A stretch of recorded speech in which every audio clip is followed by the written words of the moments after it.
नमस्कार, मैं हूं सीमाब। अब न्यूज़ फॉर नेशन देख रहे हैं। आरजेडी के नवनियुक्त एमएलसी कारी सुहैब ने आज डिप्टी सीएम तारकिशोर प्रसाद से मुलाकात की है और ये मुलाकात मुजफ्फरपुर में हुई है।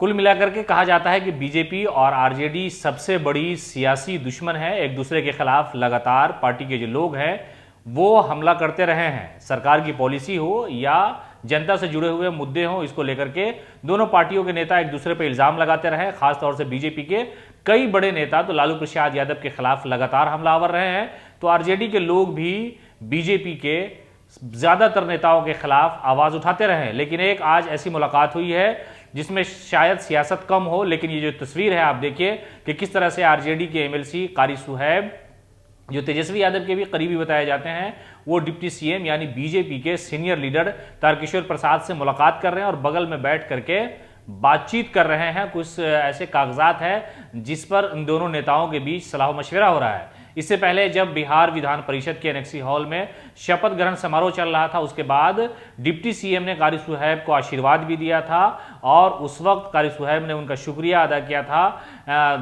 आमतौर से जो बड़े लीडर होते हैं किसी भी पार्टी के, वो जरूर एक दूसरे के साथ इस तरह का बर्ताव करते हैं। जो कम तजर्बाकार लीडर होते हैं, युवा होते हैं, उनका हौसला बढ़ाते हैं। तो वहां भी मुख्यमंत्री नीतीश कुमार के सामने ही तारकिशोर प्रसाद ने उन्हें मुबारकबाद दी थी और दुआएं यानी आशीर्वाद दिया था। और आज फिर एक बार मुलाकात हो गई है दोनों की। इस मामले पर कारी सुहैब ने कहा कि हमने मुलाकात की है डिप्टी सीएम की हैसियत से, जबकि हमारी पार्टी और बीजेपी का जो सियासी नजरिया है वो बिल्कुल अलग है। यानी लालू प्रसाद यादव की जो बात है, जो उनकी सियासत का सबसे जो बड़ा व्यवहार होता था, यानी लोगों के साथ मिलना जुलना, उनके लिए आवाज उठाना, उन्हीं मुद्दों पर हमने डिप्टी सीएम से मुलाकात की है।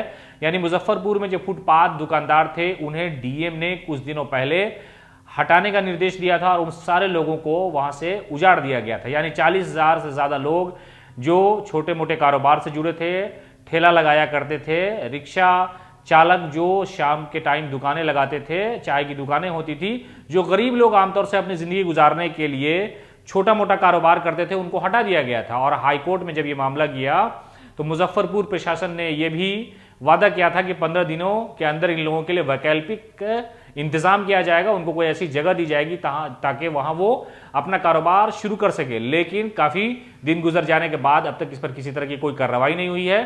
कारी सुहैब ने कहा कि हमने डिप्टी सीएम से मांग की है और यह भी दोहराया है कि लालू प्रसाद यादव गरीबों के मसीहा इसलिए नहीं कहे जाते कि वो सियासत की कुर्सी पर बैठ के सिर्फ सियासत करते हैं, बल्कि वो गरीबों के लिए आवाज बनते हैं। और मैं लालू प्रसाद यादव के रास्ते पे चल रहा हूं, इसलिए मैं आपसे मांग करता हूं कि जिन लोगों को उजाड़ा गया है उन्हें बसाया जाए, उनके लिए वैकल्पिक व्यवस्था की जाए। और आप सरकार में बैठे हुए हैं, बड़े ओहदे पर हैं, इसलिए आप डीएम और ऐसे संबंधित पदाधिकारी जो लोग हैं उन्हें कहा जाए कि आप 15 दिन का जो वादा कोर्ट में किया था वो बहुत लंबा अरसा गुजर गया उसको लेकर के, इसलिए हम आपसे मांग करते हैं कि उन गरीबों को दोबारा बसाया जाए। फुटपाथ पे जो लोग हैं वो किसी का रास्ता नहीं रोकते हैं, बस 2 वक्त की रोटी कमाते हैं और उनके लिए जो है यही सबसे बड़ा जरिया होता है। तो कारी सुहैब ने डिप्टी सीएम से मुलाकात करके इन सारे मुद्दों को रखा और कहा कि लालू प्रसाद यादव गरीबों की आवाज बनते रहे हैं, इसलिए हम भी लालू प्रसाद यादव के रास्ते पे चल रहे हैं और लालू यादव गरीबों के मसीहा थे, हम गरीबों की बात कर रहे हैं और इन्हीं मांगों को लेकर के हमने डिप्टी सीएम से